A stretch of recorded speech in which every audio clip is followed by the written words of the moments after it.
We're recording to. All right, good morning, everyone. Good morning. For those of you who don't know me or don't know my face to my name, I'm Emily Triantafillis, and I am chairing the AMMPARO ministry here at Christ the King. And if you haven't looked at the acronym before, or you need a reminder, it stands for Accompanying Migrant Minors with Protection, Advocacy, Representation, and Opportunity. We've been doing this for several years now, and as you might know, some of the focus of our ministry has been working with RST. We had some visitors last week from Refugee Services of Texas. They presented. And this week we have Robert Rivera of St. James Family Life Center. We partner with them, and we've been providing a lot of financial support for their work. Also, Carolyn has been a big contributor and leader with working with them, as has Rebecca Shields, working with their I guess emergency food provisions and doing volunteer work there. Today, Robert's going to share with us what's going on in the community, what the sort of environment is for immigrants and what they're facing here in Houston. So thank you, Robert, for joining us. He's the director of St. James Family Life Center. And please leave a little bit of time for us to ask questions at the end. And why don't we do this as much as a conversation as we can. So if you have a question, please ask me.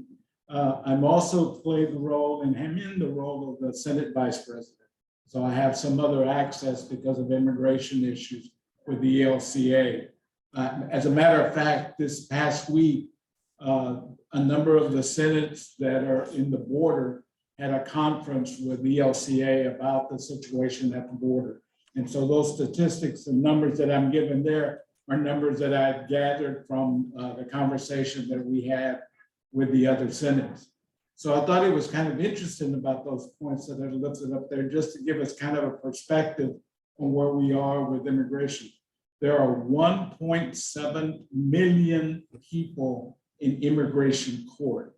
What that means is they're in some form of adjudicating their issues that they have with immigration. So 1.7 million, that means their courts are overwhelmed and they cannot handle the cases that are in front of them. What is expired and happening at this moment is that people that have expired visas are in situations, and if they have a criminal background, those are being expedited through the court. So that the normal family kind of situations are just lingering there in the process.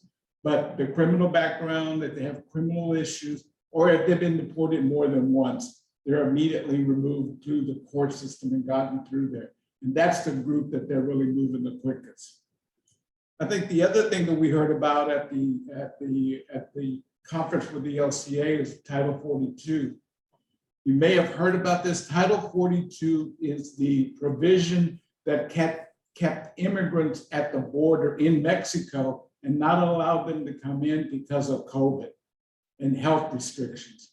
So folks during that time, the peak of COVID, were kept in Mexico and were not allowed to come into the country. It was estimated by the ELCA, and this is an unknown number. We just don't know what that number is. There could be as many as 150,000 people that could cross over. Now, is that too low, that too high? I just don't know, but 142. Title 42, as it stands now, is set to expire on May 23rd. What means that provision will end, and the health precautions that were in place are going to be removed, and people will be able to move back and forth as they have done before. We just don't know where that's going, and that was part of the call with the LCA, was to try to anticipate if it did end, how was the sentence in the border areas in particular going to respond to the influx of people. We know that San Antonio, for example, handles at their immigration center with the LCA handles 150 people a day. Even though the border is closed for them, they're Title 42, people are still crossing over and people are still coming in, but 150 people a day. And those are numbers that are pretty staggering when you think about what kind of resources and support families are going to need when they cross over. Other important information, because people have always asked me, why don't people just get in line to get into this country? So we did a little checking into that. If you're from Mexico and you want to bring your sibling into this country, you have to wait at least 22 years. So it's a little, for families that want to do reunification, it's going to be a little difficult to wait 22 years. If you're from Central American countries, Honduras and El Salvador, it's taking 15 years. Now, every country has a number that they're allowed to enter the United States. So there's a number that's assigned. And once that number is reached, no one can enter the country. And so what this says that it takes 22 years, that the backlog goes all the way to year 2000 if you're from Mexico to try to get into the country legally with a visa and invited in. So I thought that was pretty staggering amount. How the length of time families had to wait in order to get into this country. I did a little bit of research. I had a meeting also this week with the International Y.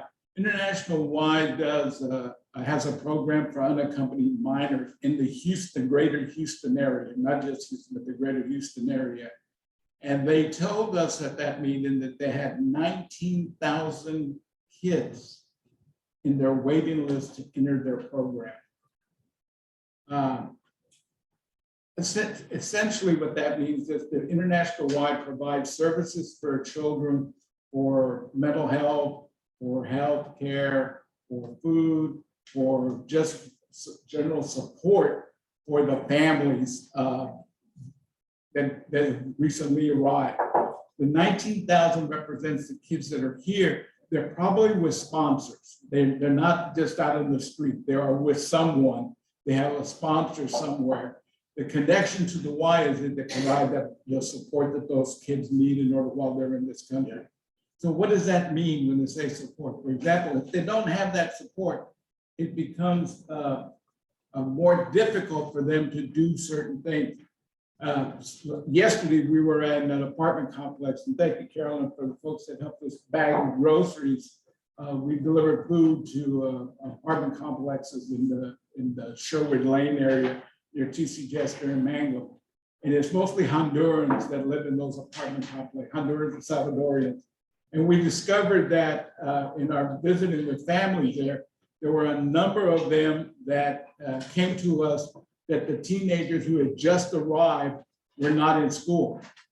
And they were just looking for work or just out in the street. They were not in school.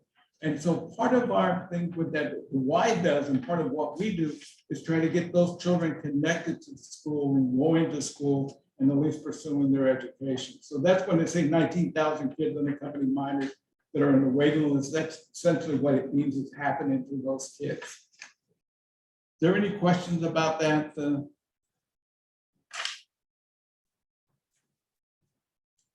One of the things that we did talk about in our discussions with the LCA was the impact that Governor Abbott's comments about charging or not allowing immigrants to have a free education. And that's a pretty, from my part, it's a pretty staggering comment. It's pretty upsetting. So what that means is since 1982, the Supreme Court declared that education was a protected right. That means all children, regardless of their backgrounds or situation, were allowed a public education, a free education. And so the comment that the governor is saying that he wants to see that in, essentially would just completely create total havoc in the educational system, particularly in Texas. That there's a large number of the population of the students in Texas are Latina. And then they're the majority in the Houston school system. If we think of this Houston school system has 195,000 children in it now in the system, and over half of them are Latino. And if not all of them are going to be not going to be undocumented, but there are a good number of them that are undocumented. That's going to have staggering consequences. Then now you're talking about teachers being let off, not having enough money to provide the resources for the family. Schools are going to close. So you have other things happening to just kind of build off of this one decision that happened, besides the fact that children not getting an education, which is a basic why children get educated, irrespective of their situation. Robert, do you have a sense for, I mean, potential for this to be overturned, this, Don't know. No, I don't know if it's just a talking point for him. I don't know. It is an interesting time for it though. And as things move in the direction where these kind of comments catch fire and actually happen, just don't know. Just the mere fact that he said it is the problem. It also has consequences for college. And here's what I mean. In the state of Texas, if you're undocumented, you can go to college and in-state tuition. If you did not have that, an undocumented person would have to pay international rates. So it's between $100 and thousands of dollars. I'm just exaggerating the cost of school. But You're not. No, you're not. That it's. I would think so. If you're going to try and convince people that it's a good idea to support this, your better argument is not going to be how do we keep costs down on these folks that we're talking about, because the people that are opposed to you are just going to say you're really arguing how do you keep costs up on the rest of folks. So that's not your strongest argument. And I think that the other argument of it's a right to education, since it's a Supreme Court decision, as we know, those are changeable. And so you can't really argue that with strength either, because it's subject to change. So a better argument would be, I think the better argument is it's just the right thing to do to help the kids. And somehow Speak up, Chris, for the folks at home. Too loud. So somehow you've got to make the case, and you are. But I'm just pointing out that sometimes when the argument is, hey, the carry-on effects are that all these people will lose their jobs, right? The other teachers, the folks that are opposed to this, that's their point, is that there's too much money being spent. So they would say, yeah, fine, right? There's teachers that are wasting their time teaching, right? And so we have to have arguments that are more altruistic, there's the word, right? We have to be more focused on the benefits of it as opposed to, hey, here's costs for, say, whatever. In my view, right? I think that works. It's a point well taken. I think that whatever's most compelling is the story we need to tell. And to me, there are many points to this. And without a doubt, in my mind, every child has a right to an education. And I think that's something that we have to lift up at every moment and every point that we can. Can you imagine not having the most educated workforce in our country that we need? And I think it's important. Yes. Right, but I think his point is that, not that it isn't a right. Do I have to go closer? Yeah, I'm pretty loud. You are loud. I'm well known for being loud. I practice weekly in choir. I think while your point is well taken, those of us in this room would certainly agree it is a right. I think a more compelling argument might be, we will be a more prosperous society in a broad definition of prosperity, both financially and spiritually and holistically, if we support education for all children. Yeah. So make it more about how it benefits others who have their heads in the sand, and as opposed to arguing for the rights of people who they've already in their minds disenfranchised. But I do think we need to point out the consequences like you have, and another would be if you have all these children not in school, that's going to create a lot of other social problems in the society.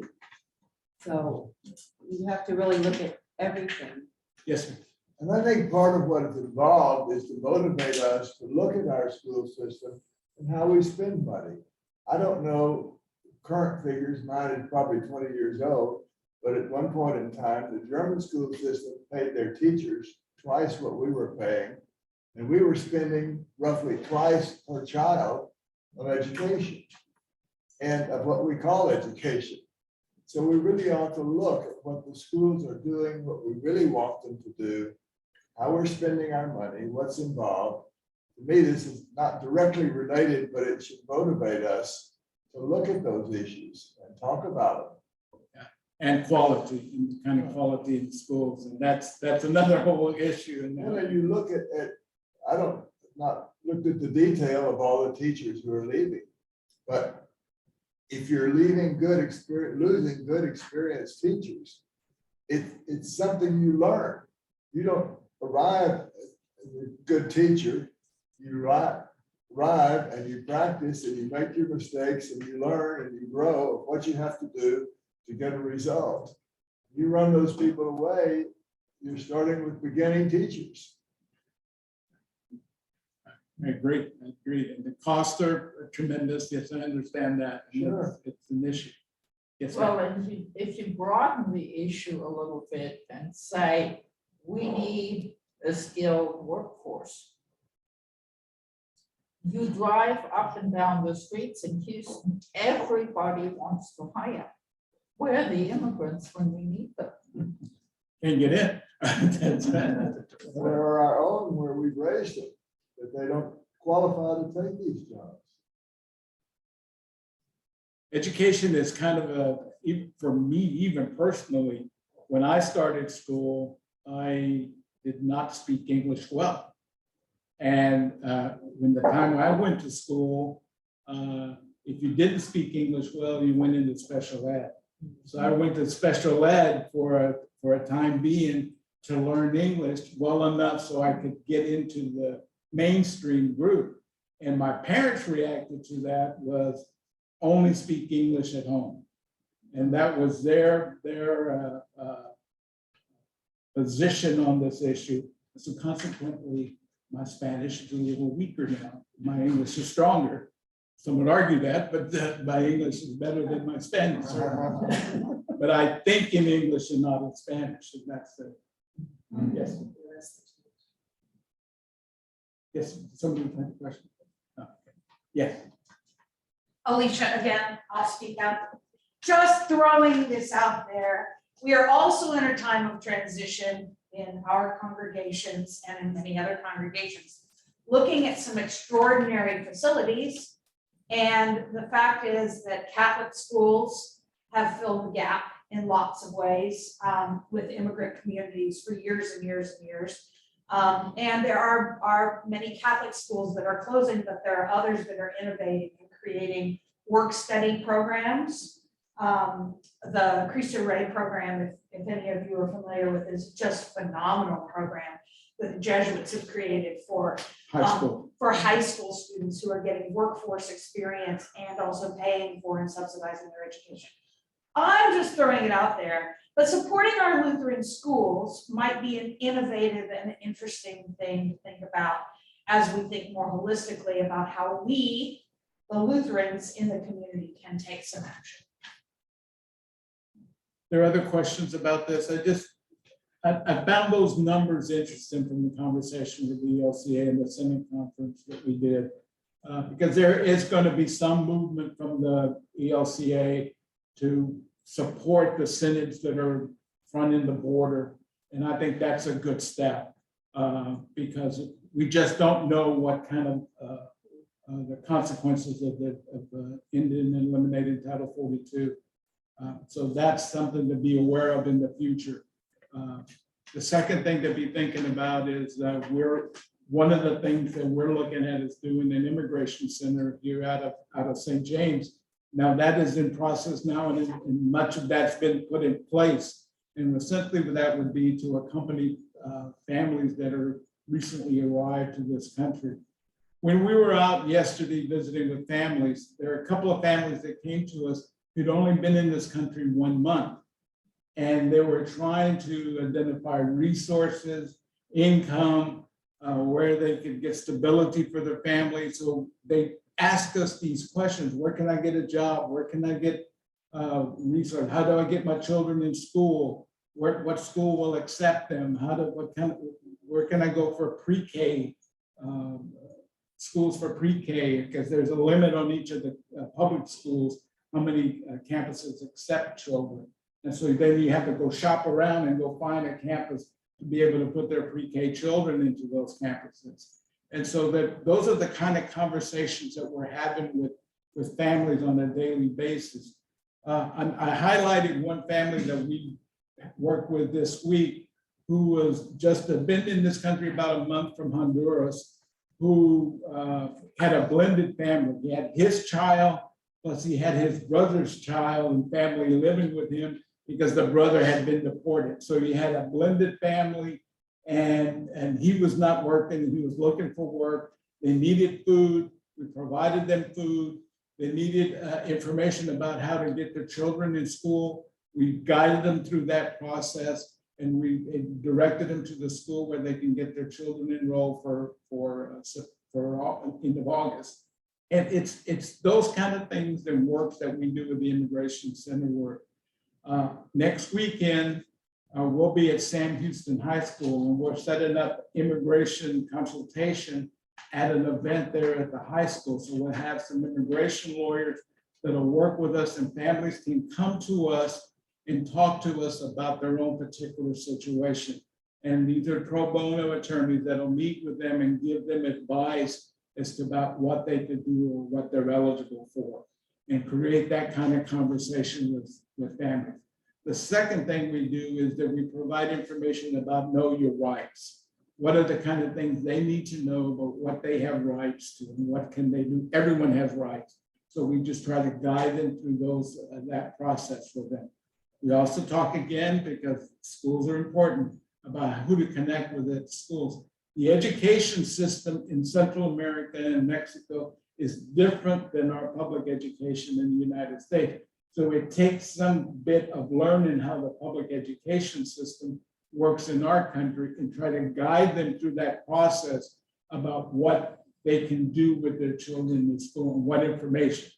For example, we had set up a tutoring program in one of the schools, and we invited the parents to come to go see what exactly was going on in the tutoring, so they could support it at home, because we want parents to be engaged with their children, not only at school, but at home. And so we're trying to teach that skill, and we invited the parents in. So an interesting thing is I had a group of parents standing outside the door, wouldn't come in because they felt it wasn't their role to be inside the classroom, because that was the teacher's role. And so we had to help walk through and demystify the myth of the classroom. They could be in the classroom and they could see what the children, the type of work that was being done with it. So it's an interesting process with families, working with them in relation to schools. So that's the kind of work that we do at the center on a daily basis. We're dealing with families in those kind of situations.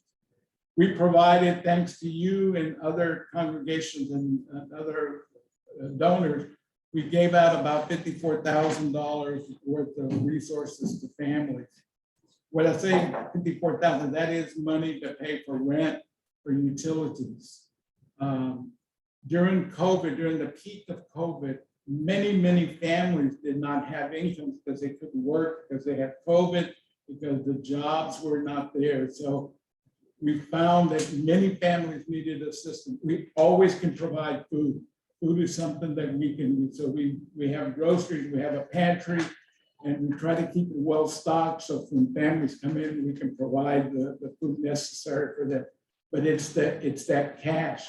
All the systems throughout the country were overwhelmed on rental assistance and issues like that.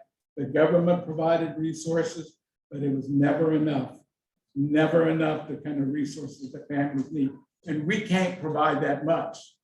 We set a limit of what we can provide, It's really it gives them enough money to be able to work with the owners of the apartments to give them time to pay for the rent. So we do anything from $300 to $400 for paying rent. Now, we have a problem when somebody comes with us and they owe $2,000. So it's $300 or $400, not gonna make a lot of difference in that. So we have to work with the apartments, we call them, we literally interface with the apartment and say, look, we're gonna give $300 for the rent. I know they have to, we don't want them evicted. We don't want you to take the money and then evict them. So we want to make sure that when we issue this check, that you keep the family there and let them work through their circumstances to try to get the rest of the money for the rent. And so we do that kind of advocacy for families on a regular basis that we do this. Utility companies are a different story. Although I still don't understand how this happens.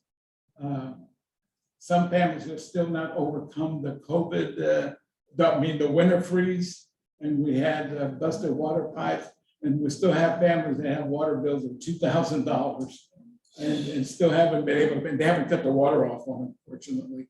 But it still have that kind of bills. Lights, we interface with the electric companies or the provider to help the family in that situation. But that's a lot of one-to-one advocacy work with families that our folks do on a daily basis. We probably provide that intensive support to at least 5 families a week. We can't handle more than that. We can't do more than that. And so we get on an average of 25 phone calls a day. And so it's a staggering amount when you think about it, how many people call us asking for help.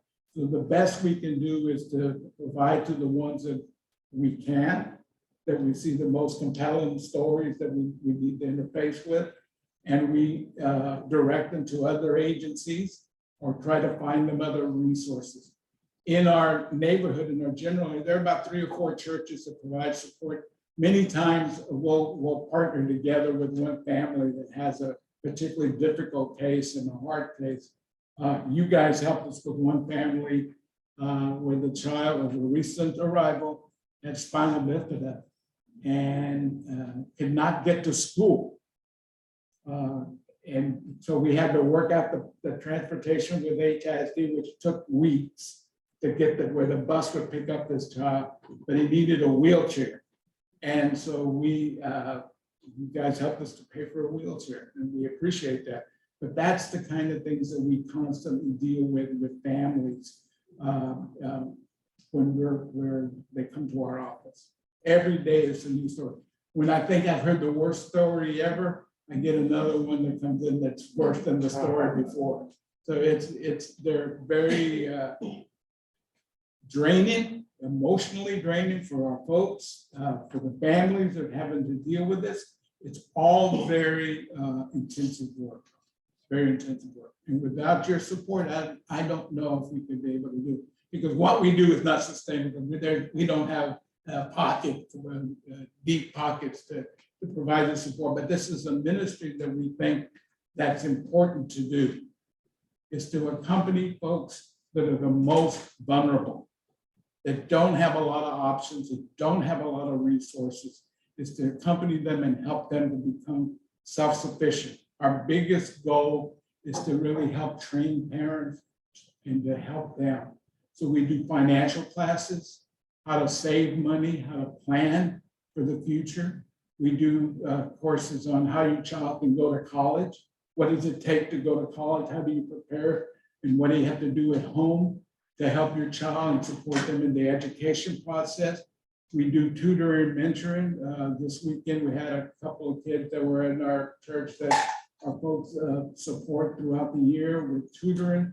To me, I can't imagine this. I have a 12-year-old boy that doesn't know his math facts. And so he doesn't have that automaticity skill, 2 times 2 is 4, 4 times 2 is 8. He makes sticks and counts out the sticks to get to his number. And it takes him about 20 minutes to get a math problem resolved because he's using sticks to group them and all that. So trying to help him to think about how to do, to learn just the math facts. He can't even do algebra, any kind of pre-algebra work until he's got these math facts down. And so it's that kind of work that we do on an ongoing basis out of the center. The key thing for us though is providing that self-sufficiency training, is that training to help the parents be successful. And that's what we're getting. It's not just giving the food, it's not just giving them that support, it's that other aspect of it of how do you engage in the schools? What kind of questions do you need to ask of your teacher? How do you form a collaboration or a partnership with your teacher? What does it take to do that? And how does that look? And I think all of those elements are all kind of essential in providing supports for this vulnerable population. Questions? Robert, I would ask, what are your hopes or goals in terms of our partnership and support of the work that you guys are doing? What do you hope from this community at Christ the King? Like, what's your ongoing hope for our role or our supportive role? I think it's the possibilities are limitless. It's what you have appetite for. There are these pieces where we need tutors and mentors and children need support, direct one-to-one support with children. That's one. 2 is working with parents and helping them, in particular things like financial planning. It's a very important aspect of the work, is really helping parents think about how do they save money, even though they may have meager income. You still need to figure out a way how to save money and plan for the future, and talking about that and teaching them about that. Things like the bagging of groceries and helping our food pantry. We always need food and resources for the food pantry. And then the support that you provide here with the family assistance stuff. Key though, I think, is if we want partnership with families and supporting families, we can help that happen because families need help. On a daily basis, we have families coming, and if someone wants that, we could set up and figure out times where you could come in and provide some support to families. We're talking about doing this in other congregations and setting up satellite centers. We're putting our work on the road. We're going to Redeemer Lutheran, and we're doing work in that community where it's on Lawndale and Wayside, to give you perspective where Redeemer's at. There are 2 elementaries there, Carrillo and J.P. Henderson, and we're doing a resource fair there where we have immigration attorneys. We're going to do vaccinations, which is another big important thing that we need to do for families. Youth serving organizations will be there, and Redeemer is providing the space and working with us to help us to do the outreach in the community to invite families. In the J.P. Henderson area, there's a large number of Guatemalan refugees who don't speak Spanish, who speak a dialect that's indigenous to Guatemala. So we have to figure out how to connect with those families when our Spanish won't do us any good, nor English. So we have to figure out how to connect with them. Yes, sir. How would you characterize the English? Loud tour. How would you characterize the English language skills of, say, a typical person that comes to you for support? Do they, I mean, are they adequate, or are they getting ESL help in other places, or do you provide ESL? I'm interested just to hear, are you involved in providing ESL, or are the resources for that in other places adequate? No, those resources are not adequate. There's more that's needed. Most ESL classes, particularly in the school system, connected to the schools, have long waiting lists of families to get into them. English skills are weak. And it depends on how long they've been in this country. There are some that have the conversational skills to be able to do it, but not on they don't have the fluency. So yes, we teach ESL, but we need teachers. We need teachers. We do citizenship classes. We've done 3 rounds of citizenship classes this year already. And those are 4-week sessions preparing people to take the citizenship test. And if those of you that are familiar, you have that, there are 100 questions. You have to be able, and you only have to answer 10 for your test. So they have to know 100. They have to be able to speak and they have to be able to write English. They can't take their test in Spanish depending on how long they've been in this country. So they can be done in their native language based on their length of stay in this country. But it's mostly English. So we have to do some English prep, the 100 questions, practice the response in English and in writing. And so we do a 4-week session and we've done 3 of those. ESL classes are more intense. We try to keep them 8 to 10 weeks. Conversational English is what we focus on there. How to go to the grocery store, how to do it, and just the basic survival stuff, conversation. The citizenship test is something you would take after being here for 10 years, isn't that Yes. right? Yeah. So how long beyond 10 years would you need to be able to master English to take that test? Like, who would be allowed to take it in Spanish? I'm curious. Just, I never even. Age. Age. Okay, so if you were older, but you've been here 10 years. And you're a certain age limit, yeah, so if you're at 70 years old or so, you can take it. Yeah. Can't master it. Interesting.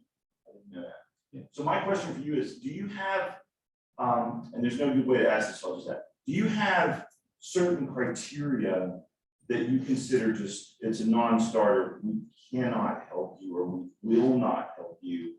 For example, if someone was, couldn't break an addiction or something like, I'm curious, or like the vaccinations, you were saying, hey, we want to help people with vaccination. It's a great idea. Would you ever link that to support? I'm thinking no, but I'm just curious what type of things you consider so important that we're going to really encourage this. Yeah, It's a good question because it's one that we always think about.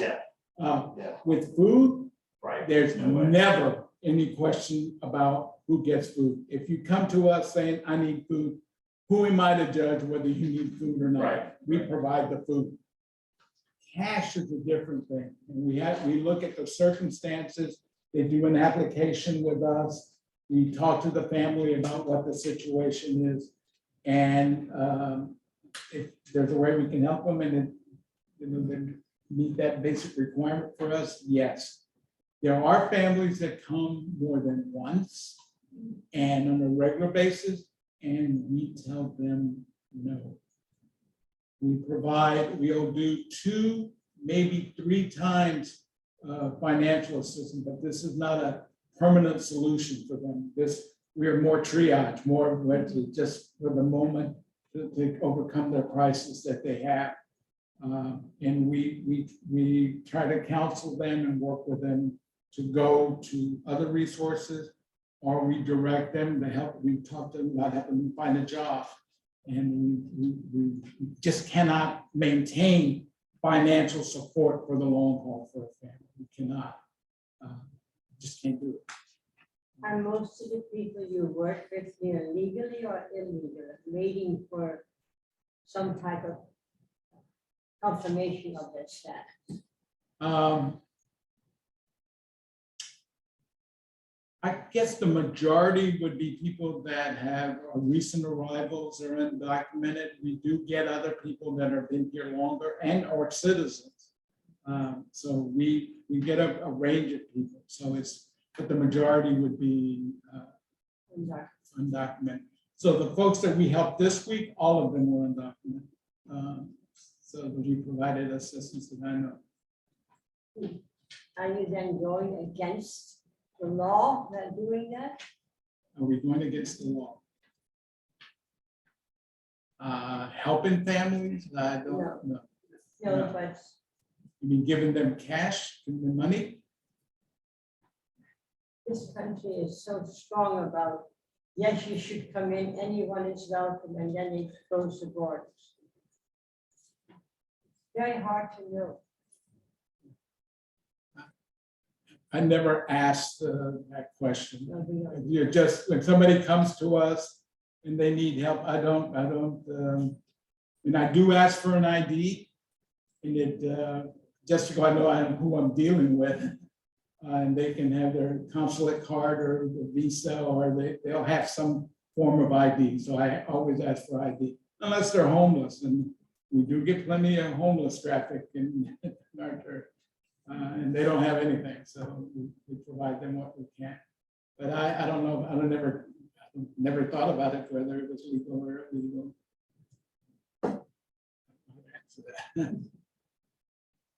Yes, sir. Do you provide any training towards getting a job, helping with applications and things like that?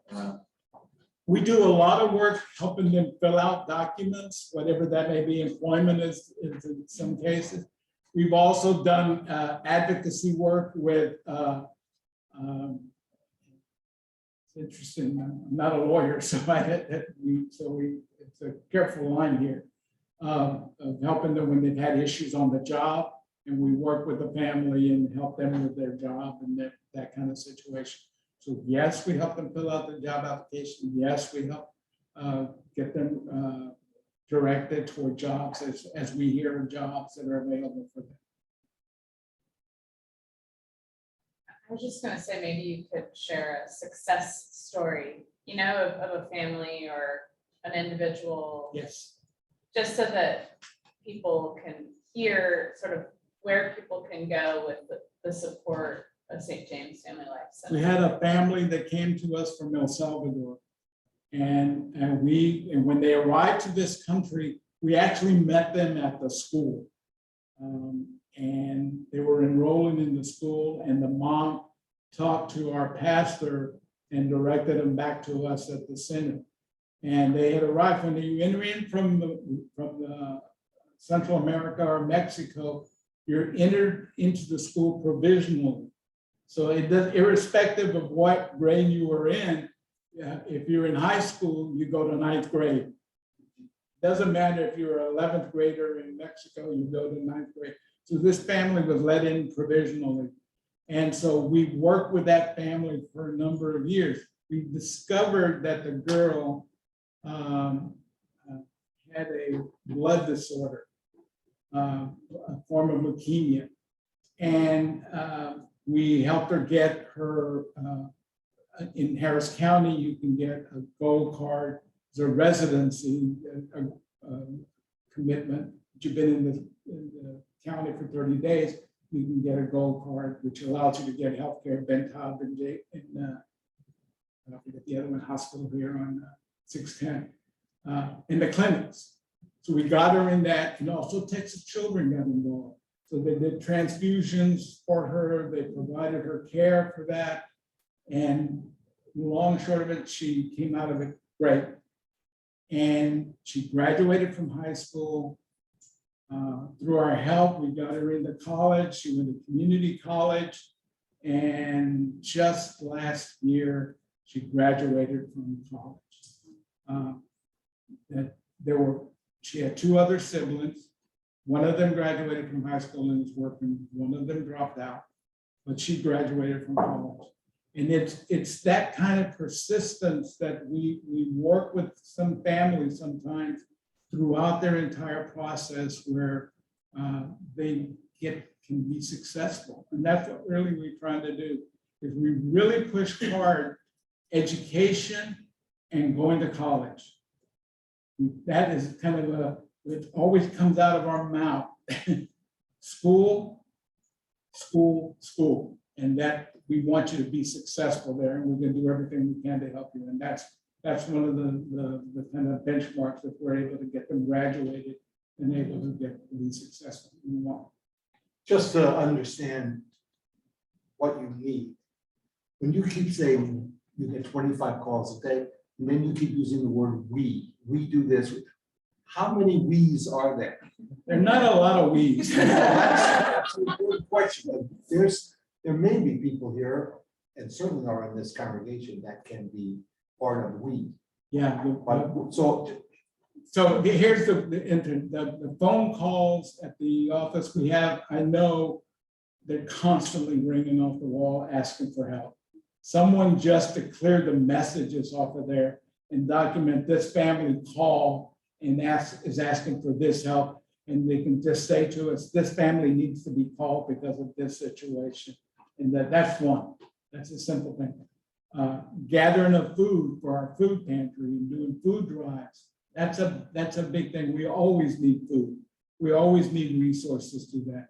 Bagging of groceries for when we go out to the apartments. We do that on a monthly basis. We go into the apartments and we set up we partner with another church who has a trailer, and we fill their trailer up and we park the trailer in front of the apartments and families come to us and we disperse them. We did that yesterday. We did that for 3 hours. We always need volunteers to help us disperse food and to get food out to the families that come to us. That's the thing. Teachers for ESL classes. If we had teachers for ESL classes, we could run the ESL classes all year, but I can't because I'm limited to the number of volunteers that can do that. We have materials for it. It's just we use ESL library or that's what it's called. And we use their materials, we do that. So you don't have to worry about the curriculum. So we've got that. Citizenship classes. It's basically teaching families a couple hours a night, those 100 questions.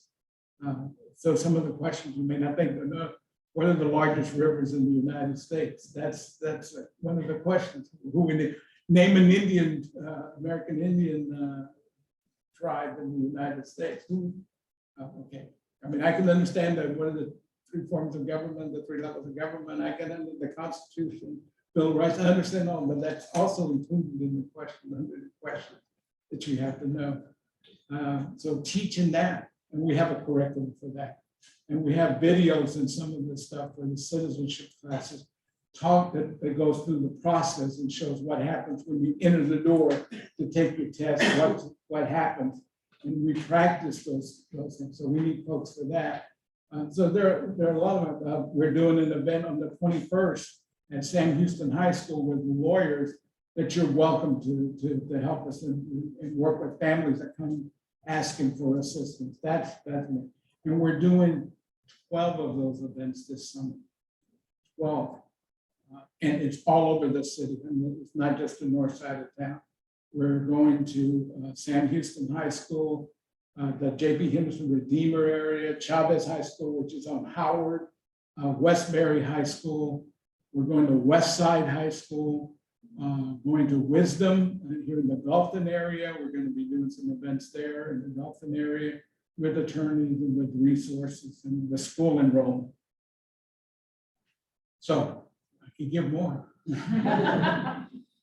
When you help people with college, what benefit do they expect from a college degree? Eventually, a job, yes. Well, just I know my experience is, years ago, we had this program, that a lot of loans available for kids to go to college. And they used the example of how much more money you earn, using the statistics of all the doctors and the lawyers and Indian chiefs go to college. But my experience was with people who incurred a lot of debt and had none of those skills of ending up not earning nearly enough money to ever pay it back. And this push of encouraging people to go without a plan. they need a plan. They need a plan. So there's no doubt about it. They have to figure out about what they would want to do, how they get there. And so that's part of that college planning process. We do twice a year, we do an event at our church with folks. We call them college forums. So we invite the colleges in and they talk about what it takes to go to their college, to talk about careers, what kind of things they could do and how to get there. And there are college advising nonprofits in the city that we work with, like a grad college or college grad. I'm not exactly sure how that name goes. But they go through an advising process, plus the schools. And so we try to do that. I understand that. Because my kids ended up with debt for law school, and I know what his issues are. So we try to tell them and talk to them about that kind of process. Going back to the we question, Rebecca wanted you to clarify who's on staff. Who's on staff?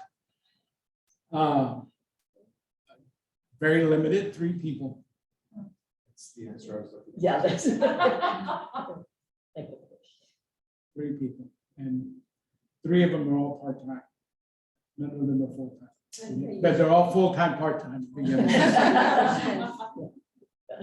They're paid part-time, they're full-time. Other questions? It's very impressive, the work that you've taken on. Right? It's an incredibly hard thing to even picture the size and scope of the challenge that you have to deal with.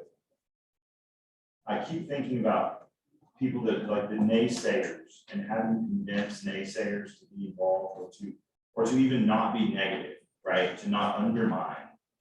And a big part of it is this question that came over here about college and education, because a lot of what you hear is people say, either I came or I know people who are coming, or I think those people come because they want a better life, right?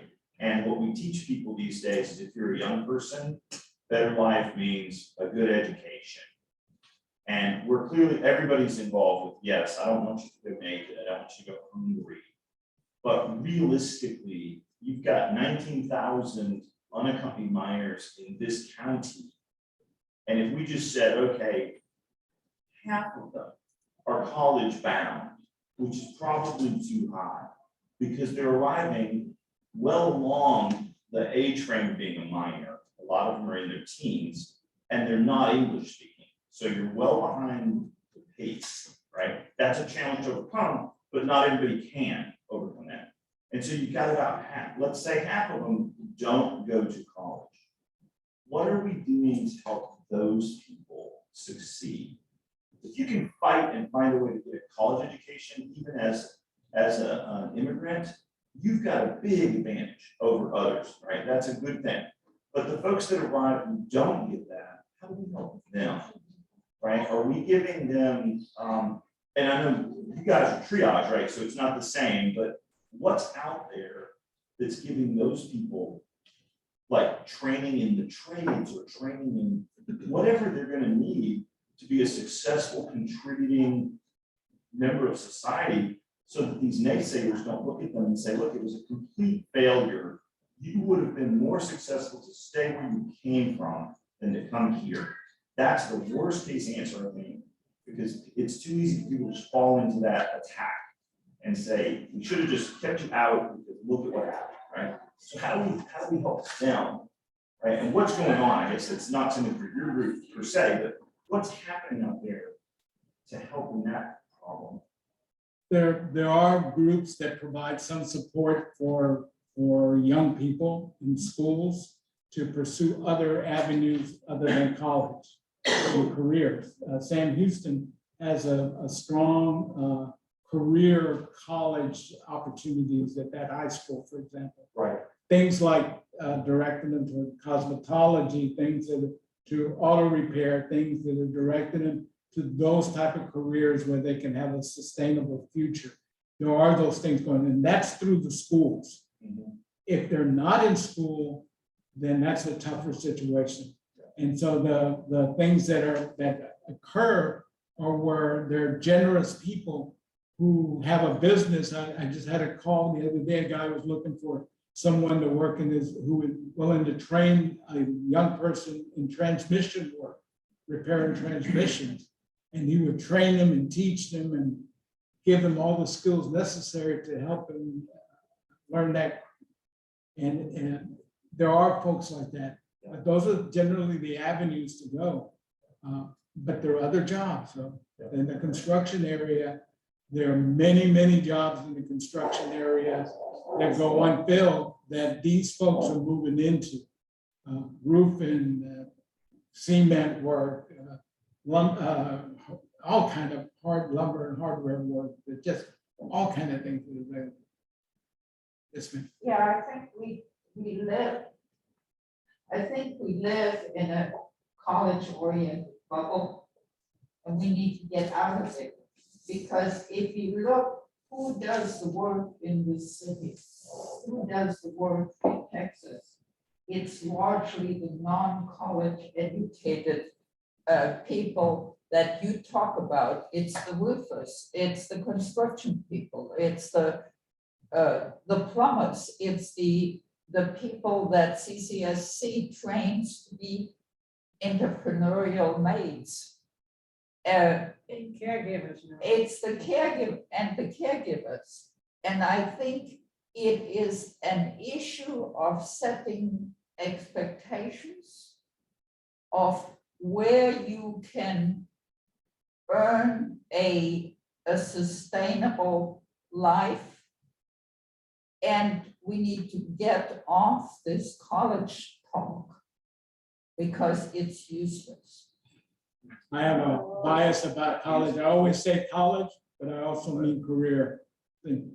So career is an important pathway for folks. Yeah. And I absolutely believe that, but I'm guided by my bias in college. My congregation that I served in New York has a long time relationship with the United Brotherhood of Electrical Workers. And for 6 weeks, and then with a week off, and then 6 weeks, all around the year, no exceptions. They did the training, we provided the space and the food, and they did the training every evening for 6 weeks, and I mean every evening, 7 days a week, 6 weeks, and a week off, and then they started again. So there are ways to to get at that issue, and let's face it, I mean, what we learned in New York that I think you might have learned here. I wasn't here for this part of this, but essential workers turned out to be all of those people. Those very people are the essential workers. Nobody would notice them until we didn't have them anymore. So again, the congregation I served lost 60 people in 3 months, died, all essential workers, because they were Spanish speaking, A, and B, they were the people that were doing all the stuff that we needed done, but nobody noticed. So there are ways to get at that issue. And I think if the pandemic can teach us anything, it can teach us that the frontline workers, they do the face-to-face work, not the ones that sitting in an office somewhere, are the basis for the economy. And those are the people that have access to those kinds of jobs. To me, I keep coming back to English language skills, and I really applaud you for what you're trying to do with ESL. And I just think, that's got to be number one. I mean, our neighborhood got flooded in Harvey, and every house in our neighborhood, I don't know how many blocks, had to be rebuilt. Either had to be torn down and built from scratch, or had to be completely renovated. And 99% of the workers were native Spanish people. I don't know if they were legal. I don't know if they were here undocumented. I don't care. They rebuilt our neighborhoods. And the ones that really succeeded, they spoke English. And there were many that did not speak English, and they were the ones that were the really hard laborers. But if you can, impart English language skills to people, that is going to help them become self-sufficient more than anything else, whether it's college or citizenship or anything. English, to me, English language skills in the United States is top and prerequisite to everything else for financial success and life success, in my opinion. It's interesting you're saying this because besides food, English classes is the second probably most highest thing that I've requested at the church. It's English classes. Constantly people want to do that. Even like biased or unbiased, unintentional discrimination, right? If I am interacting with someone or if one is interacting with someone and they just can't communicate, there's an immediate sort of like, what are you doing here, right? It's sort of a strange moment, and unfortunately, that's where we are, right? And so I agree with Thor, if there's an area, I love this idea that Mandy had about, the electrical brotherhood, but certainly we could do something like that.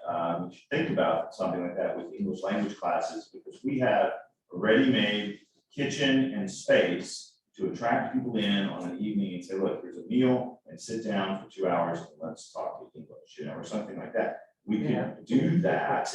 And it's not being used now. The space is not being used. The kitchen is available. It's just sitting there slowly depreciating away. And we don't use it for things like that. That would be a direct impact that we can have.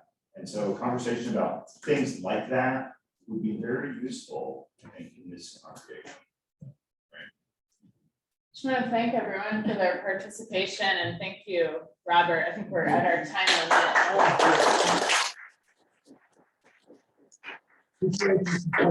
And I think what could happen, it seems like there's a lot of enthusiasm and curiosity and input, to continue our partnership, but really get more specific about where can we support you all with these, becoming more of the we. What are the roles that you need? And, we can explore that more in our partnership.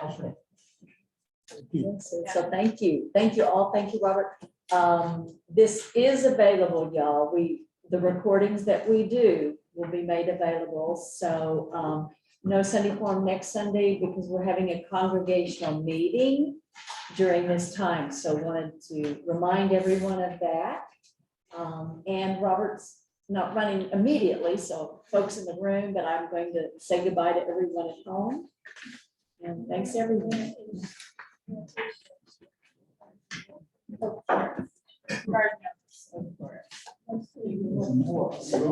can take after. Someone has Oh, yeah, we have.